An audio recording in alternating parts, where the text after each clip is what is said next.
ഞാൻ പറഞ്ഞു അൽഹംദുലില്ലാ, ആയുസ്സുള്ള എളാപ്പനെയും മൂത്താപ്പനെയും ഒക്കെ ഇങ്ങി തന്നല്ലോ പടച്ചോനെന്ന്. വീണ്ടും ഞാൻ അൽഹംദുലില്ലാ പറഞ്ഞു. എന്തിനാണെന്നറിയോ? പുറത്തേക്ക് ഇറങ്ങുന്ന അതല്ലെങ്കിൽ അങ്ങനെ വീട്ടിലേക്ക് കയറി വരുന്ന ആൾക്കാർ ഇരിക്കുന്നതിന്റെ ഇടക്ക് എന്റെ അനിയന്മാര് വെള്ളവുമായിട്ട് പോലെ എടുത്തെത്തിയിട്ടുണ്ട്. എനിക്ക് 2 അനിയന്മാരാണ്. ആ വെള്ളം എല്ലാവർക്കും ഉറപ്പ് വരുത്തിയിട്ടുണ്ട്. ഒരാളും വെള്ളം കിട്ടാതെ ആ സദസ്സില് ആ പന്തലില് വിഷമിച്ചിട്ടില്ല. മനുഷ്യരെ കുടുംബ സ്വർഗം. ഇപ്പൊ നമുക്ക് ആ ഭംഗി തോന്നാത്തത് എന്തുകൊണ്ടാണെന്നറിയോ? കാരണം ഒരാൾ കൊടുവള്ളിയുണ്ട്, വേറൊരുത്തൻ ആരാമ്പുറത്തുണ്ട്. അതുകൊണ്ട് ഇപ്പം വലിയ കുഴപ്പമില്ല. പക്ഷെ 2 ആളും ഇല്ലാണ്ടായോക്കണം. കേറി ചെല്ലാൻ ഒരു ചോരല്ലാണ്ടായോക്കണം. ചെന്ന് കയറാൻ ഒരു കുടുംബം ഇല്ലാണ്ടായോക്കണം. അപ്പൊ അറിയും കുടുംബത്തിന്റെ വില. അപ്പൊ അറിയും പൈസക്കൊന്നൊരു വില ഇല്ലാന്ന്.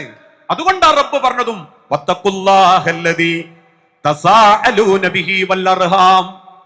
നിങ്ങൾക്ക് പടച്ചോൻ തന്ന കുടുംബത്തോട് നിങ്ങൾ എന്ത് ചെയ്തു എന്ന് അള്ളാന്റെ മുൻപിൽ നിങ്ങൾ ഓരോരുത്തരും കണക്ക് പറയേണ്ടി വരും. ലാ തസൂലു ഖദമാ അബ്ദിൻ യൗമൽ ഖിയാമ. നാളെ റബ്ബിന്റെ മഹിശറയിൽ നെറ്റിയിലെ നിസ്കാരത്താകുമ്പോ ഉടുത്ത പർദയോ ഓതിയ ഖുർആനോ നിസ്കരിച്ചതൊന്നും അള്ള പരിഗണിക്കുന്നതിന്റെ മുൻപ് പടച്ചോൻ ചോദിക്കും, കുടുംബത്തിൽ എന്തെങ്കിലും മനസ്സ് വേദനിപ്പിച്ചിട്ടാണോ ഈ പോന്നതെന്നാ? ആരെങ്കിലും മനസ്സിങ് ഇടങ്ങാറാക്കിയിട്ടാണോ പോന്നത്? ആരെങ്കിലും ഹക്ക് കവർന്നെടുത്തിട്ടാണോ പോന്നത്? ഒരു ഉറുപ്പ്യ ഹക്കല്ലാത്ത എന്റെ ശരീരത്തിലുണ്ടോ? ഉണ്ടെങ്കിൽ അവിടെ നിൽക്ക്. ആ ഇടപാടും ബാധ്യതയും തീർക്കാത്ത കാലത്തോളം എന്റെ നിസ്കാരം നോമ്പൊന്നും പടച്ചോന് വേണ്ടാന്ന് അള്ളാഹു പറയുന്നു. പഠിപ്പിച്ചത് നബിയാ, മുത്തുനബി സല്ലല്ലാഹു അലൈഹി വസല്ലമയാ. ഇന്ന് മരിക്കുന്നത് വരെ മനുഷ്യന്മാർക്ക് പകയാ. ചില ആൾക്കാരൊക്കെ പറയും മയ്യത്ത് നിസ്കാരത്തിന് എന്ത് മനുഷ്യന്മാരാ പള്ളിയിൽ വന്നു എന്നറിയാം. പിലാശ്ശേരിയിലെ 3 നിലയാള് നിറഞ്ഞു എന്നാ പറയാ.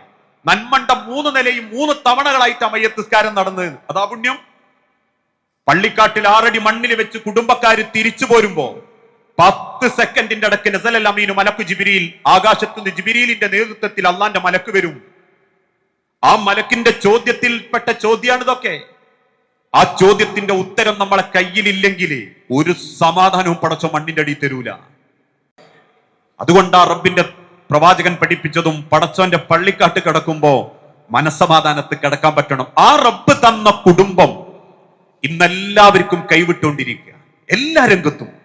നിങ്ങൾ ആലോചിച്ച് നോക്കൂ, നമ്മളെ മക്കളുടെ വിഷയത്തിൽ എത്രത്തോളം ലിബറലുകളും നിരീശ്വരവാദികളും നമ്മളെ മക്കളെ സ്വാധീനിച്ചു എന്നുള്ളതിന്റെ ലക്ഷണമാണ് ഏറ്റവും ഇബാദത്തോടുകൂടി കഴിഞ്ഞുകൂടേണ്ട ഈ മാസം ബഹുഭൂരിപക്ഷ മക്കളും റോട്ടിന്റെ സൈഡിലാ, കൊടുവള്ളി അങ്ങാടിയിലാ, കോഴിക്കോട് ബീച്ചിലാ. വേട്ടാളൻ എന്ന പേരെഴുതി വെച്ചതും കാട്ടാളൻ എന്ന പേരെഴുതി വെച്ചതും പൊട്ടിത്തെറിച്ചതും ആത്മാവ് പോകുന്നതും ഉത്തരേന്ത്യനും ചൈനീസുമായിട്ടുള്ള ഫുഡുകളുടെ ബ്ലോഗർമാരായിട്ട് ക്യൂ നിന്ന് തിന്നുപോരുക. മനുഷ്യന്റെ ആമാശയം നശിപ്പിച്ചു കളയുന്നതാണെന്ന് പരിസ്ഥിതിയെയും അല്ലെങ്കിൽ ആരോഗ്യ മേഖലയെയും കൃത്യമായി പഠിപ്പിച്ചിട്ടും ഇന്നും മനുഷ്യന് വീട്ടിലത്തത് മതിയാവുന്നില്ല. ഉണ്ടോ? പള്ളികളിലേക്ക് നമസ്കരിക്കാൻ അവരെ കൊണ്ട് പറ്റുന്നില്ല. ഞാൻ എല്ലാ മക്കളെയും ആക്ഷേപിക്കല്ലോ. ഈ കൂട്ടത്തിലുണ്ട് ചെറുപ്പക്കാര്, അന്തസ്സോടെ വന്നവര്, ബഹുമാനിക്കപ്പെടേണ്ടവര്. എന്നാൽ ഇതിലൊന്നും പങ്കെടുക്കാതെ വാപ്പാന്റെ ക്വാളിറ്റി കൊണ്ട് മാത്രം സമൂഹത്തിൽ അറിയപ്പെടുന്നവരുണ്ട്. അത്രയേറെ ലിബറൽ മനോഭാവം മക്കളെ സ്വാധീനിച്ചു. ചുണ്ടിലെരിയുന്ന സിഗരറ്റ്, മാടിക്കൊത്തുന്ന മുണ്ട്, നാവിനടിയിൽ തിരുകല്, മൂക്കിലേക്ക് വലിച്ചു കയറ്റല്, ഞരമ്പുകളിൽ കുത്തിത്തായ്ത്തലൊക്കെ ആണത്തമാണെന്ന് ലിബറലുകളും മീഡിയയും നിരീശ്വരവാദികളും നമ്മളെ മക്കളെ പഠിപ്പിച്ചു. അതിന്റെ പരിണിത ഫലമോ? 4 കാലിൽ എഴഞ്ഞു നീങ്ങുന്ന മക്കളാ പലരും. അമ്പരപ്പോടെ പലരും തൊട്ടടുത്തുള്ളവനെ പിടിച്ചുണ്ടോ പറയുന്നുള്ളൂ. പല കുടുംബത്തിലെ മക്കളും ഇപ്പൊ ലോക്കപ്പിന്റെ ഉള്ളിലാ, പലരും ഡി അഡിക്ഷൻ സെന്ററില്ല. ക്യാമ്പസുകളിൽ പോലും കുത്തഴിഞ്ഞ ജീവിത രീതിയിലേക്ക് വന്നു അല്ലേ? അക്ഷരം പഠിപ്പിക്കുന്ന അധ്യാപകനെ അതേ അക്ഷരം ഉപയോഗിച്ചുകൊണ്ട് അസഭ്യം പറയുന്ന ക്യാമ്പസുകൾ, പേനക്കത്തി കൊണ്ട് സഹപാഠിയുടെ മുതുക്കത്തി ചിത്രം വരച്ച് ചീറ്റിത്തെറിക്കുന്ന രക്തം കണ്ട് ആനന്ദം ചെയ്യുന്ന രാഷ്ട്രീയ കോമരങ്ങൾ, പഠിക്കാൻ വരുന്ന മക്കളെ പിടിച്ച് റാഗിങ്ങിന്റെ പേര് പറഞ്ഞ് മനുഷ്യൻ വിസർജിക്കുന്ന കക്കൂസിന്റെ ടോയ്ലറ്റിൽ ശ്വാസം മുട്ടിച്ച് മുഖം പിടിച്ച് താഴ്ത്തിക്കൊന്ന ക്യാമ്പസുകൾ, കോമ്പസ് കൊണ്ട് കാലിൽ കുത്തി പൊടിഞ്ഞ രക്തമെടുത്ത് ചുമരിൽ വിപ്ലവം എന്നെഴുതുന്നത് മുതൽ ഇക്കഴിഞ്ഞ ഫെബ്രുവരി 14 കേരളത്തിലെ പല ക്യാമ്പസുകൾക്കുള്ളിലും ആണാണിനെ കെട്ടിപ്പിടിച്ച് ചുംബനം കൊടുത്തിട്ട് പറഞ്ഞു, ഞാള് വിപ്ലവം ഉണ്ടാക്കി കേരളക്കരയിൽ. കഴിഞ്ഞ 10 കൊല്ലത്തിന്റെ അടുക്ക് കേരളത്തിൽ ഉണ്ടായ വിപ്ലവായത്. ലിബറലുകൾ അയിഞ്ഞാടാൻ തുടങ്ങി ക്യാമ്പസുകളിൽ. ആൺകുട്ടികളെ മാത്രമല്ല അവര് ലക്ഷ്യം വെച്ചത്, പെൺമക്കളെയും അവർ സ്വാധീനിച്ചു ഇല്ലേ? 25 26 വയസ്സുള്ള പെൺമക്കൾക്ക് കല്യാണം വേണ്ട. ഏതോ കുപ്രസിദ്ധരും സുപ്രസിദ്ധരുമായ ഡൈവോഴ്സ് നടത്തിയ ഏതൊക്കെയോ സിനിമാ നടന്മാരുടെ ജീവിതം കാണിച്ചിട്ട് പറഞ്ഞു കല്യാണം കഴിക്കരുത്, അത് ബന്ധനമാ. പർദ്ദ ധരിച്ചോളോട് പറഞ്ഞു ചാക്ക് പൊതിഞ്ഞടക്കാൻ ആരാ പറഞ്ഞേ, ഊരിക്കോ, മദ്രസാ പട്ടമാര് പറയുന്നൊന്നും കേൾക്കണ്ട. അതിന്റെ പരിണിത ഫലം ഇന്ന് സമൂഹം അനുഭവിക്കാനും തുടങ്ങി. എത്ര ആൺകുട്ടിക്ക് പെണ്ണിട്ടുന്നില്ല. ഉമ്മാരെല്ലാം എങ്ങനെയൊക്കെയോ കൊണ്ടുവരും. പെൺകുട്ടി ആദ്യം ഒരു നിബന്ധന വെക്കും, ഞാൻ പഠിപ്പിക്കണ്ടെന്നോ ജോലി വാങ്ങണ്ടെന്നൊന്നും എന്റെ വാക്കിനെ ദുർവ്യാഖ്യാനിക്കരുത് കേട്ടോ. പക്ഷേ അപകടകരമായ ഒരു ചിന്തയിലേക്ക് പെൺമക്കൾ പോയിട്ടുണ്ട്. കാരണം ആൺമക്കളെക്കാൾ ഏറെ റോട്ടിന്റെ സൈഡിൽ പെൺമക്കളാവാൻ തുടങ്ങിയിട്ടുണ്ട്. അതിനേക്കാൾ ഏറെ ആർത്തുല്ലസിച്ച് ജീവിക്കുന്ന ഒരു മായാ ലോകത്തേക്ക് അവർ എത്തിപ്പെടുന്നുണ്ട്. ഞാനതൊക്കെ പിന്നീട് നിങ്ങൾക്ക് വിശദീകരിച്ചുതരാം.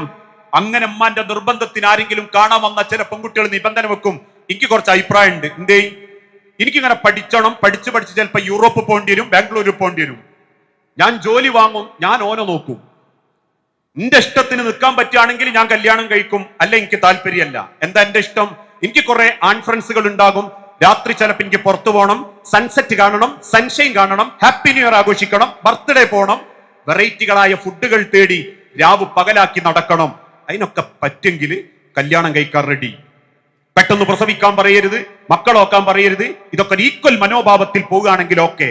ഇന്ന് പറയപ്പെടുന്ന പെൺമക്കൾ പാശ്ചാത്യ ലോകത്തല്ല, കേരളത്തിലെ വാപ്പാന്റെ മക്കളെ കൂട്ടത്തില.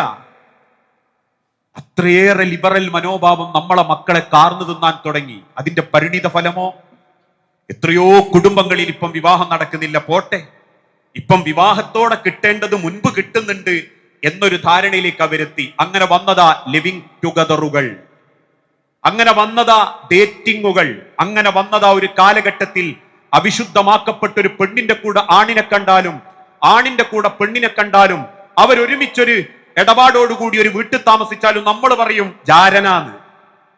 ഇന്നോ ഒന്ന് പരിഷ്കരിച്ചിട്ട് പറഞ്ഞു ബെസ്റ്റിയാണ്. മംഗലാപുരത്ത് പഠിക്കാൻ പോയ പെൺകുട്ടി കോഴിക്കോടുള്ള അമ്മാനോട് വിളിച്ചു പറഞ്ഞു, ഉമ്മ കത്തോളിക്കാരിയായ ഉമ്മാനെ വിളിച്ചു പറഞ്ഞു, എനിക്ക് ഒരാഴ്ച അവധിയുണ്ട്, ഞാൻ കമ്പയർ സ്റ്റഡിക്ക് ഇവിടെ നിൽക്കുക. അവസാനം 3-ാമത്തെ ദിവസം കോഴിക്കോട് എരഞ്ഞിപ്പാലത്ത് ആൺ സുഹൃത്തിന്റെ വീട്ടിൽ ഫാനിൽ ആ പെൺകുട്ടി ആത്മഹത്യ ചെയ്തു. വായിച്ചിട്ടുണ്ടല്ലോ. ആ വായനയുടെ അപ്പുറത്തേക്ക് പോലീസുകാരൻ ചുറ്റുഭാഗക്കാരോടും ബന്ധുക്കളോടും ചോദിച്ചു, ആരായിരുന്നു ആൺകുട്ടി? ഓളെ ബെസ്റ്റിയാന്ന് അവള് പറഞ്ഞത്. ആധുനികവൽക്കരണം, ലിബറലിസം എത്രത്തോളം നമ്മളെ മക്കളെ സ്വാധീനിച്ചു എന്നുള്ളതിന്റെ തെളിവാ. ഒരു ഭാഗത്ത് മാത്രല്ലത്, കുടുംബങ്ങളെയും അത് സ്വാധീനിച്ചിട്ടുണ്ട്. ഇല്ല എന്ന് പറയാൻ പറ്റുമോ? അള്ളാന്റെ ദീന് തീക്കട്ട കൈമ പിടിക്കും പോലെ പല കുടുംബക്കാരും പിടിക്കുന്നത്. നിവൃത്തിയേടുണ്ട്. വിവാഹത്തിന് കണ്ടുപോകുന്ന പെണ്ണിന്റെ വീട്ടിലേക്ക് ഒരു പട, എന്തൊക്കെ ആഭരണങ്ങൾ, വസ്ത്രങ്ങൾ, അടിവസ്ത്രങ്ങൾ, മൊബൈൽ ഫോണുകൾ, താലപ്പൊലി മേളത്തോടു കൂടി റീൽസ് ഇടാൻ വേണ്ടി മാത്രം കിറ്റ്കാറ്റിന്റെ കൊട്ടാരം, ഡയറി മിൽക്കിന്റെ താജ്മഹൽ, 15,000 തുടങ്ങി 1.5 ലക്ഷം വരെ മനുഷ്യന്റെ കിബറ് കാണിക്കുന്ന വേദിയായി മാറി. കഴിഞ്ഞ ദിവസം തൊട്ടടുത്ത മഹലിൽ ഒരു കല്യാണം തെറ്റിപ്പോയി. എന്താ കാരണം? ഒരു പ്രതീക്ഷിച്ച ഒരു 30,000 മുട്ടായി ആയിരുന്നു, ചെക്കൻ കൊടുത്തത് ഒരു 6,000 ഉറുപ്പ്യൻ്റെതായി പോയി. പിറ്റേന്ന് പരന്റെ കൊലായി കൊണ്ടിച്ചിട്ടോലും പറഞ്ഞ ആള് മുന്നോട്ടില്ല, ആലോചന നിർത്തുകയാണ്. എന്താ കാരണം? മുട്ടായി കുറഞ്ഞുപോയി. നമ്മൾ വരുത്തി വെക്കുന്ന ലിബറൽ ചിന്തകൾ കുടുംബത്തെ സ്വാധീനിക്കാൻ തുടങ്ങി. പണ്ടുകാലത്ത് കല്യാണത്തിന് ഒരു ദിവസത്തേക്കായിരുന്നു പലരും വസ്ത്രം വാങ്ങിയിരുന്നത്. ഇന്നോ ഞായറാഴ്ച കല്യാണത്തിന് പെണ്ണുങ്ങൾ ഭർത്താക്കന്മാരോട് പറയും, വ്യാഴാഴ്ച തുടങ്ങും, വ്യാഴാഴ്ച കറുപ്പാ വേണ്ടി. അമ്മായി പറഞ്ഞ് എല്ലാവരും കറുപ്പിട്ട് വരണമെന്ന്, കറുപ്പ് കല്യാണം. വെള്ളിയാഴ്ച മഞ്ഞ വേണം, മഞ്ഞ കല്യാണം. ഞാൻ ആക്ഷേപിക്കല്ലോ, നിങ്ങൾ അങ്ങനെ ചിന്തിക്കരുത്. നമ്മൾ മക്കളെ അല്ല കുറ്റം പറയുന്നത്, മാറാത്ത വാപ്പാരും ഉമ്മാരും ഒരു സമൂഹത്തെ എത്രത്തോളം നശിപ്പിക്കുന്നു എന്നുള്ള ചിന്ത വരണം. എനിക്കൊരാളോടും വ്യക്തിപരമായിട്ട് വെറുപ്പില്ല. ഇതൊക്കെ പറയുമ്പോഴും ഏകദേശം 16 കൊല്ലങ്ങൾക്ക് മുൻപ് ആദ്യമായി ഒരു മഞ്ഞക്കല്യാണം വന്നപ്പം ചാതുലിപ്പള്ളിയിൽ നിന്ന് പ്രസംഗിച്ചതാ ഞാൻ. അന്ന് അത് അത്ഭുതമായിരുന്നു. അത് പ്രസംഗിച്ചിങ്ങോട്ട് ഇറങ്ങുന്നതിന്റെ ഇടയ്ക്ക് എനിക്ക് തെറി കെട്ടിയൊരു കയ്യും കണക്കില്ല. ആഴ്ചകളോളം തെറി കിട്ടി. കാരണം ഓരോരുത്തരും ചോദിച്ചു, ഓരോരുത്തരുടെ പൈസയല്ലേ, ഓർക്ക് ഇഷ്ടമുള്ളത് ചെയ്തൂടെ. അങ്ങനെയാണോ റബ്ബ് പറഞ്ഞ്? അങ്ങനെ റബ്ബ് ഒരു അനുവാദം തന്നിരുന്നെങ്കിൽ, നമ്മളെ കണ്ണ് നമുക്ക് ഇഷ്ടപ്പെട്ടതല്ലേ കാണാൻ പറ്റിയായിരുന്നെങ്കിൽ ഈ കണ്ണ് നമ്മൾ വെറുതെ വെക്കുവോ? ഏത് കുളിമുറിന്റെ മേലെയും കൊണ്ടുവെക്കും, എന്ത് തോന്നിയാസവും കാണും. പക്ഷെ പടച്ചോൻ പറഞ്ഞു, കണ്ണ് എന്റെ മുഖത്താണെങ്കിലും ഞാൻ അതിനൊരു നിയന്ത്രണം വെച്ചിട്ടുണ്ട്. നാവ് എന്റെ തൊള്ളയിലാണെങ്കിലും നീ അതുകൊണ്ട് എന്തും പറയരുത്, ഞാൻ നിയന്ത്രണം വെച്ചിട്ടുണ്ട്. ചെവി എന്റെ മുഖത്താണെങ്കിലും എന്തും കേൾക്കരുത്, ഞാൻ നിയന്ത്രണം വെച്ചിട്ടുണ്ട്. പൈസ എന്റേതാണെങ്കിലും എനിക്ക് എന്ത് തോന്നിയ മാതിരി ഉപയോഗിക്കരുത്, ഞാൻ നിയന്ത്രണം വെച്ചിട്ടുണ്ട്. ഉണ്ടാക്കിയത് മാത്രല്ല റബ്ബ് ചോദിക്കുക, എങ്ങനെ ചെലവാക്കിയെന്ന് ഇനി പടച്ചോനോട് കണക്കറിയേണ്ടി വരും. അത്രയേറെ ലിബറൽ മനോഭാവം മക്കളെ സ്വാധീനിച്ചു, കുടുംബത്തെ സ്വാധീനിച്ചു. പൈസ ഉണ്ടാക്കാനുള്ള ത്വര അത് കുടുംബത്തിലെ ഓരോരുത്തരെയും സ്വാധീനിച്ചപ്പോ പണ്ടുകാലത്തൊക്കെ ഇരുട്ട് ചെയ്യുന്നത് പരസ്യമായി ചെയ്യാൻ തുടങ്ങി. നാട്ടുകാരെ അറിയിക്കാനുള്ള വെപ്രാളായി. അതിന്റെ സങ്കടമാണ് റമദാനിന്റെ കുറച്ച് ദിവസങ്ങൾക്ക് മുൻപ് നമ്മൾ അറിഞ്ഞതും. അറിയാതെ ബാഗ് വലിച്ചെടുക്കുന്ന ഒരു ചെറുപ്പക്കാരന്റെ കൈ അബദ്ധവശാൽ ഒരു പെണ്ണിന്റെ ശരീരത്തിൽ ഒന്ന് തൊട്ടു. കിട്ടിയ അവസരം മുതലാക്കാൻ ഇടത്തെ കൈയിൽ ചൂണ്ടക്കുളത്തുമായി കാത്തുനിന്ന പെണ്ണ് മൊബൈൽ ഓണാക്കി പിടിച്ച് തന്റെ ഉന്തിയ ഭാഗം ആണിന്റെ ശരീരത്തോട് ചേർത്ത് വെച്ച് പ്രലോഭിപ്പിച്ചു. അവസാനം ആ പ്രലോഭനത്തിന്റെ കിടക്കെപ്പോഴോ ആ മനുഷ്യന്റെ മനസ്സ് പതറിയപ്പോ കിട്ടിയ വീഡിയോ 5 കഷണങ്ങളാക്കി പൊതുസമൂഹത്തിന്റെ മുൻപിൽ സ്ത്രീലമ്പടനായി ആ ചെറുപ്പക്കാരൻ അവതരിപ്പിച്ചതിന്റെ 24 മണിക്കൂറിനുള്ളിൽ ആ സാധു ആത്മഹത്യ ചെയ്തു. ഇതൊരു കുടുംബത്തിൽ മാത്രമല്ല, ഇതൊക്കെ നമ്മളെല്ലാരെയും ആഗ്രഹ. ഇതിലൊക്കെ കുടുങ്ങണം, സ്റ്റാറ്റസ് ഇടണം, അതൊക്കെ കണ്ടു കുറെ ലൈക്ക് കിട്ടണം, ഷെയർ കിട്ടണം എന്നൊരു മാനസികാവസ്ഥയിലേക്ക് നമ്മൾ മാറി എല്ലാ കാര്യത്തിലും. അതുകൊണ്ട് തന്നെ കുടുംബത്തിൽ ഇന്ന് സ്വസ്ഥത പലർക്കും ഇല്ലാന്ന് തന്നെ പറയാം. 5 അടി 6 അടി തേക്കിന്റെ കട്ടിലിൽ ലോണെടുത്തുണ്ടാക്കിയ കൊട്ടാരത്തിന്റെ ഉള്ളിൽ ശീതീകരിച്ച AC റൂമിനുള്ളിൽ പരുപരുത്ത മെത്തന്റെ മേലെ രണ്ടാളും 2 ഭാഗത്തേക്കും ചെരിഞ്ഞടന്ന് 10ാം ക്ലാസ്സിലെ ചാറ്റ് ചെയ്ത് കുത്തിരിക്കുക. കുടുംബങ്ങൾ നശിക്കാനുള്ള കാരണം അത്രയേറെ ലിബറലിസം നമ്മളെ കുടുംബത്തേക്ക് കയറി വന്നു. നിയന്ത്രിക്കേണ്ട രക്ഷിതാക്കൾ പോലും അതിന്റെ മാതൃക കാണിച്ചു കൊടുക്കുന്നിടത്ത് പരാജയപ്പെട്ടു. അത്രമാത്രം എന്ന് ചോദിച്ചാ, ഞാനിത് പറയുമ്പോൾ സമയത്തിന്റെ പരിമിതിയുണ്ട്, ഞാൻ പെട്ടെന്ന് അവസാനിപ്പിക്കാം. ഒരു ദിവസം മുഴുവൻ പറഞ്ഞാലും തീരുകയില്ല. ഞാനിത് പറയുന്നത് എന്തിനാണെന്നറിയോ? മനുഷ്യരെ ഒരു ചിന്തയെങ്കിലും നമ്മളെ വീട്ടിൽ, നിങ്ങൾ നാട് നന്നാക്കണ്ട, സ്വന്തം വീട്ടിന്റെ ഉള്ളിൽ ഒരു മാറ്റങ്ങൾക്ക് വരുത്താൻ പറ്റിയ പടച്ചോൻ ആദരിക്കും വാപ്പാനെ, പടച്ചോൻ ഇഷ്ടപ്പെടും മാനെ. അത് അല്ല പറഞ്ഞ വാക്ക. അർറജുലു റാഇയത്തുൻ അലാ അഹ്ലിഹാ, കുടുംബത്തിന്റെ ഭാരം നിങ്ങളുടെ മേലെയാ എന്ന് പറഞ്ഞാൽ ഭക്ഷണം ഉണ്ടാക്കാനുള്ള സമ്പത്ത് ഉണ്ടാക്കി കൊടുക്കുക, അരിയും പഞ്ചസാരയും വാങ്ങിക്കൊണ്ട കൊടുക്കുക, വിദ്യാഭ്യാസത്തിന് പൈസ ഉണ്ടാക്കുക, നായി നയിക്കുന്ന മാതിരി എങ്ങനെങ്കിലും മുതലുണ്ടാക്കി കുടുംബം നോക്കുക എന്നല്ല പടച്ചോൻ പറഞ്ഞു. ആ കുടുംബത്തെ സ്വർഗത്തിലെത്തിക്കേണ്ട ഉത്തരവാദിത്തം നിങ്ങളെ തലയിലാ. എവിടെങ്കിലും ഒരു പതർച്ച വരുന്നുണ്ടെങ്കിൽ വീടും മക്കളെയും വാപ്പാന്റെ ആ ഒരു ദീനി ചിന്തയിലേക്ക് വാരിപ്പിടിച്ച് കൊണ്ടടക്കേണ്ട ബാധ്യത ഉമ്മാക്കുണ്ട് എന്ന് അള്ളാഹു പറഞ്ഞു. ആ തിരിച്ചറിവ് നമുക്ക് നഷ്ടപ്പെട്ടപ്പോയ കുടുംബത്തിൽ പലതും നമുക്ക് ഇല്ലാണ്ടാവാൻ തുടങ്ങിയത്. എത്രത്തോളം എന്ന് ചോദിച്ചാ, ഇന്നത്തെ സമൂഹത്തിന്റെ മുൻപിൽ ആ ലിബറൽ വന്നപ്പോ നിങ്ങൾ ആലോചിച്ച് നോക്കിയിട്ടുണ്ടോ? ലോകത്ത് ഏറ്റവും കൂടുതൽ വാണിജ്യവൽക്കരിക്കപ്പെടുന്നത് എന്താ? വിപണനം നൽകപ്പെടുന്നത്. നമ്മൾ വിചാരിക്കേണ്ട ശരീരത്തിൽ ജീവൻ നിലനിർത്തുന്ന ഭക്ഷണമാണ്. അല്ല. ഇക്കഴിഞ്ഞ UN റിപ്പോർട്ട് പ്രകാരം ഈ ലോകത്ത് ഏറ്റവും കൂടുതൽ വാണിജ്യം നടക്കുന്നത് കോസ്മെറ്റിക് ഉപകരണങ്ങളാണ്. അതിനേക്കാളും പിന്നെ കൂടുതലുള്ളത് പടക്കോപ്പുകളാണ്. പടക്കോപ്പുകൾ പിന്നെ രാജ്യങ്ങൾ തമ്മിലുള്ളതാണ്. പക്ഷെ മനുഷ്യർക്കിടയിലെ വിപണനം നടത്തപ്പെടുന്ന ഏറ്റവും വലിയ വാണിജ്യം കോസ്മെറ്റിക്കാണ്. കോസ്മെറ്റിക് എന്ന് പറഞ്ഞാൽ സൗന്ദര്യവർദ്ധക വസ്തുക്കൾ. ഇന്ന് ആ കോസ്മെറ്റിക് എത്രത്തോളം മനുഷ്യന്റെ ജീവിതത്തിൽ സ്വാധീനം ചെലുത്തി എന്നറിയണമെങ്കിൽ 530 ബില്യൺ ഡോളറിനാണ് ലോകത്ത് കോസ്മെറ്റിക് വിപണനം നടത്തുന്നത്. 530 ബില്യൺ എന്ന് പറഞ്ഞാൽ 5300 കോടി, 53,000 കോടി.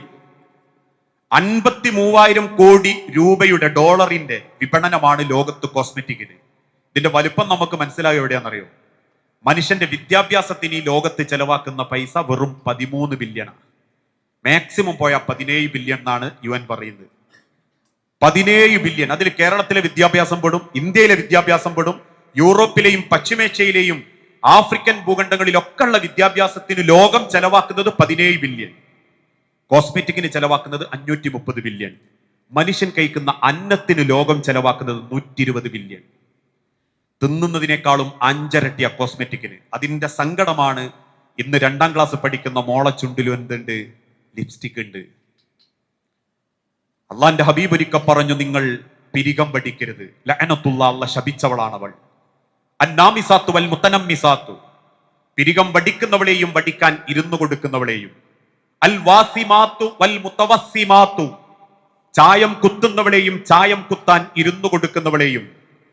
കോഴിക്കോട് തുറക്കപ്പെട്ട പുതിയ പബ്ബിൽ, തുറക്കപ്പെട്ട ഒരു സ്ഥാപനത്തിൽ പരസ്യമായി പച്ച കുത്താൻ പെൺകുട്ടികൾ ക്യൂവാ ശരീരത്തിൽ. നമ്മൾ ചിന്തിച്ചു നോക്കിയിട്ടുണ്ടോ മനുഷ്യര്?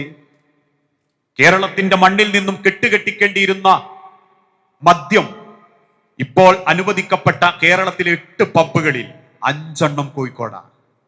അതിൽ 3 ഹുക്കകളുണ്ട് അറേബ്യൻ സംസ്കാരത്തിൽ. ആ പബ്ബുകളിൽ കുത്താൻ ചാപ്പയുണ്ട്, അല്ലെങ്കിൽ ശരീരത്തിൽ കുത്താൻ വ്യത്യസ്ത കളറുകളെ കൊണ്ട് ശരീരത്തിൽ പച്ച കുത്താൻ ആളുകൾ ക്യൂ ഉണ്ട്. കൂടുതലും ചരിത്രം പറയുന്നു, റിപ്പോർട്ടുകൾ രേഖപ്പെടുത്തുന്നു, ആസ്വാദന ലോകത്തേക്ക് എത്തിപ്പെടുന്നത് നമ്മളെ കുടുംബത്തിലാണ്. മദ്രസയിൽ പോകുന്നവര്, ദീൻ എന്താന്ന് പഠിച്ചവര്,